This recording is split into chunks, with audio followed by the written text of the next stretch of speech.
So there I was, staring at this muchacho's fajita kit like it held the secrets of the universe. Spoiler alert, it claimed there was a recipe inside, but apparently it's playing hide and seek and it's winning. You know, that moment when you're holding something that should be straightforward, but life decides to spice things up. Yeah, welcome to my Wednesday night. A box is sitting there with the confidence of someone who says, "Trust me, I know a shortcut," and then gets you completely lost. But hey, when life gives you a recipe-less fajita kit, you make, well, whatever this adventure is about to become. The box did throw me a bone with some basic instructions on the back, like that friend who gives you directions but forgets to mention all the important landmarks. Turn right at the somewhere. Now, let me introduce you to the star of our show, 600-ish grams of chicken breast. I say ish because who really measures anything in the kitchen anymore? We just slice and vibe. It's like meditation, but with sharper objects. Pro tip, when slicing chicken, pretend you're creating art, abstract art, because let's be honest, no matter how hard we try, these pieces are never going to be uniform. And that's okay. We're going for rustic charm here, not robot precision. Think of it as chicken with personality. The marinade part is where things get interesting. You know that feeling when you're adding seasoning and your brain goes, "That's enough," but your heart says, "But what if it's not?" That's the exact energy we're bringing to this marinade situation. The seasoning packet is giving main character energy, and who are we to deny it its moment? For color, because we eat with our eyes first, or so my mom keeps telling me. I grabbed a red and green bell pepper. It's giving Christmas in whatever month you're watching this in. The peppers are like the backup dancers in this performance, essential for the show, but not trying to steal the spotlight. And can we talk about onions for a second? I'm convinced they have an agenda against me personally. Every time I chop one, it's like I've offended its entire ancestry. My eyes are watering so much I could solve California's drought problems. I've tried every hack in the book, wearing swimming goggles, chewing gum, lighting candles. At this point, my kitchen looks like an exorcism is about to take place. You know what's the best part about cooking? The creative freedom. And by creative freedom, I mean I threw everything in the air fryer because dishes, in this economy.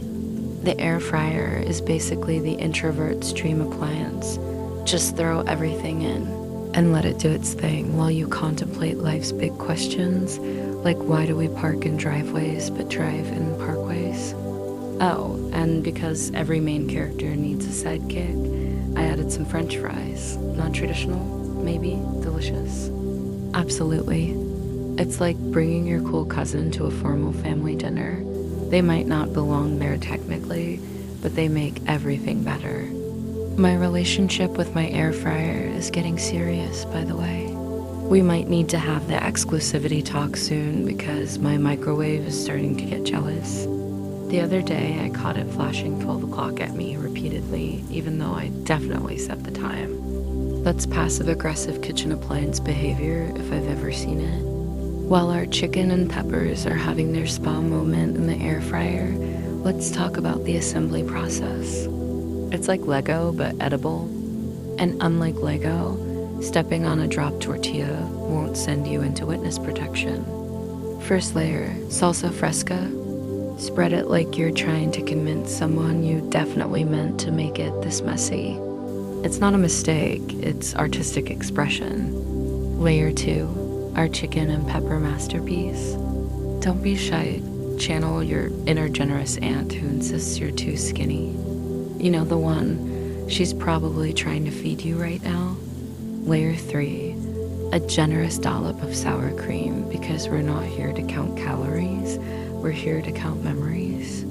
And let's be real about cheese. There are two types of people in this world. Those who follow the recommended cheese portion size and psychopaths. I'm firmly in the cheese is a lifestyle, not an ingredient camp. When a recipe says sprinkle with cheese, I interpret that as create a protective cheese layer thick enough to survive atmospheric reentry. Pro tip: if you want your tortilla crispier than your ex's attitude, throw it on the stove for a hot minute. The tortilla will literally tell you when it's ready by making those little brown spots that look like a leopard print fashion statement. Ever notice how cooking instructions always say things like cook until golden brown, but never specify what kind of gold? Are we talking 14 karat, rose gold, Olympic medal gold? This is why trust issues develop in the kitchen. I'm out here with a color wheel trying to match my tortilla to the exact shade of my mom's vintage jewelry. By the way, know what pairs perfectly with these fajitas? Those knockoff Pringles that somehow taste better than the original. You know, the ones they're giving we have Pringles at home energy but make it gourmet. It's like they took everything we love about the original and said, what if we just made it better? My snack drawer is basically a United Nations of junk food. We've got representation from every continent except Antarctica, and that's only because penguins haven't figured out how to mass produce ice chips with flavor dust yet. Give them time. I believe in them. So there you have it. Fajitas that are part improvisation, part desperation, but somehow turned out Instagram worthy. If you enjoyed watching me navigate this culinary adventure with the confidence of someone who definitely didn't lose the recipe inside the box, maybe consider hitting that subscribe button. That's the kind of chaotic energy you need in your lives. Drop your experiences in the comments if you've ever had to channel your inner kitchen psychic because instructions decided to play hard to get. And hey, that like button is looking kinda lonely. And we don't believe in lonely buttons in this household. Show it some love, and maybe it'll manifest into your crush texting you back. No promises though.